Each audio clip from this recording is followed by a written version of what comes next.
പ്രിയരെ, 2026 ജനുവരി 7-ാം തീയതി മുതൽ ജനുവരി 20-ാം തീയതി വരെയുള്ള കാലഘട്ടത്തിൽ അശ്വമേധം 7.0 നടക്കുകയാണ്. എന്താണ് അശ്വമേധം 7.0 അല്ലേ? നമ്മളുടെ ഓരോരുത്തരുടെ വീടുകളിൽ ട്രെയിനിങ് ലഭിച്ചിട്ടുള്ള ആശാ വർക്കറും ഒരു മെയിൽ വോളണ്ടിയർ കൂടി വന്ന് നമ്മുടെ വീട്ടിൽ ആർക്കെങ്കിലും കുഷ്ഠരോഗത്തിൻ്റെ ലക്ഷണങ്ങളുണ്ടോ എന്ന് ചെക്ക് ചെയ്യുകയും വിദഗ്ധനായ ഡോക്ടറുടെ സേവനം ലഭ്യമാക്കുന്നതിനും ഉള്ള ബൃഹത്തായ ഒരു പരിപാടിയാണ് അശ്വമേധം 7.0. നിങ്ങളിപ്പോൾ ആലോചിക്കുന്നുണ്ടാവാം, കേരളത്തിൽ കുഷ്ഠരോഗമുണ്ടോ എന്ന്, അല്ലെങ്കിൽ ഇന്ത്യയിൽ കുഷ്ഠരോഗമുണ്ടോ എന്ന്. തീർച്ചയായും ഉണ്ട്. വളരെ നല്ല ഒരു അവസ്ഥയിലേക്ക് നമ്മൾ വന്നിട്ടുണ്ടെങ്കിലും ഏതാണ്ട് 10 ലക്ഷം ജനങ്ങളിൽ എടുക്കുമ്പോൾ അത് 11 പേർക്ക് കുഷ്ഠരോഗം ഉണ്ട് എന്നുള്ളതാണ് കണക്കുകൾ സൂചിപ്പിക്കുന്നത്.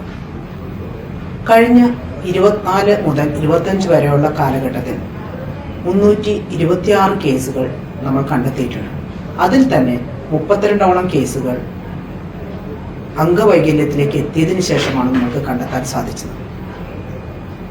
അതുകൊണ്ട് തന്നെ ഒരു പക്ഷേ സമൂഹത്തിൽ മറഞ്ഞിരിക്കുന്ന ലെപ്രസി കേസുകൾ ഉണ്ടാകാം എന്നാണ് കണക്കാക്കുന്നത്. ലെപ്രസി എന്താണ്, അല്ലെങ്കിൽ കുഷ്ഠരോഗം എന്താണ്? വായുവിലൂടെ പകരുന്ന മൈക്കോബാക്ടീരിയ ലെപ്ര എന്ന ബാക്ടീരിയ മൂലമുള്ള അസുഖമാണ് കുഷ്ഠരോഗം. അസുഖമുള്ള ഒരാൾ ചുമയ്ക്കുമ്പോഴോ തുമ്മുമ്പോഴോ അയാളുടെ ശരീരത്തിൽ നിന്ന് പുറത്തേക്ക് വരുന്ന സൂക്ഷ്മ കണികകൾ അന്തരീക്ഷത്തിലെത്തുകയും അത് ശ്വസിക്കുന്ന മറ്റൊരാൾക്ക് അസുഖം വരികയും ചെയ്യും. ഈ അസുഖത്തിൻ്റെ ബീജഗർഭകാലം 3 വർഷം മുതൽ 10 വർഷം വരെയാണ്. അതായത് രോഗാണു ആരോഗ്യമുള്ള ഒരു മനുഷ്യൻ്റെ ശരീരത്തിൽ പ്രവേശിച്ചതിന് ശേഷം ആ വ്യക്തിക്ക് രോഗലക്ഷണങ്ങൾ കണ്ടു തുടങ്ങുന്നത് വരെയുള്ള സമയമാണ് ബീജഗർഭകാലം. ഇത് ഏറ്റവും കൂടുതലുള്ള ഒരു അസുഖമാണ് കുഷ്ഠരോഗം. അതുകൊണ്ട് തന്നെ പലപ്പോഴും ഈ അസുഖം നമ്മൾക്ക് ബാധിച്ചു കഴിഞ്ഞ് വളരെയധികം സമയം എടുത്തിട്ട് മാത്രമാണ് നമ്മളിതിനെ കണ്ടെത്തുകയുള്ളൂ. ഇതിൻ്റെ രോഗലക്ഷണങ്ങൾ തൊലിപ്പുറമേയുള്ള മിനുസമുള്ള പാടുകൾ, മങ്ങിയ പാടുകൾ അല്ലെങ്കിൽ ചെമ്പ് നിറത്തിലുള്ള പാടുകൾ ആണ് പ്രധാനമായും.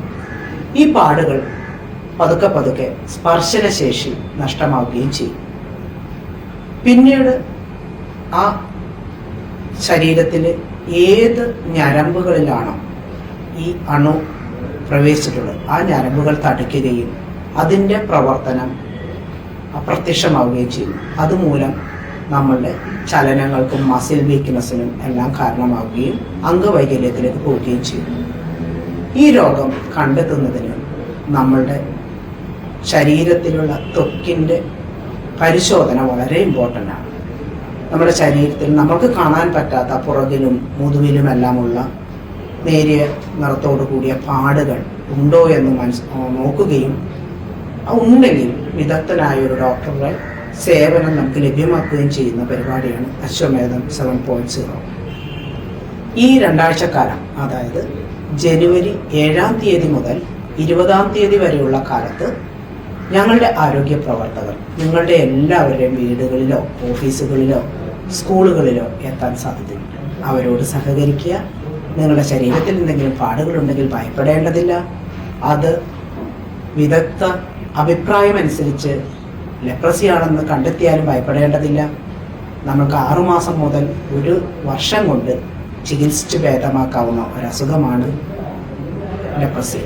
ലെപ്രസി ഇറാഡിക്കേറ്റ് ചെയ്യുന്നതിനുള്ള ലക്ഷ്യവുമായിട്ടാണ് നമ്മൾ മുന്നോട്ട് പോകുന്നത്. ഈ ഒരു ചുവടുവെപ്പിൽ നിങ്ങൾ ഞങ്ങളോടൊപ്പം സഹകരിക്കുക. നന്ദി.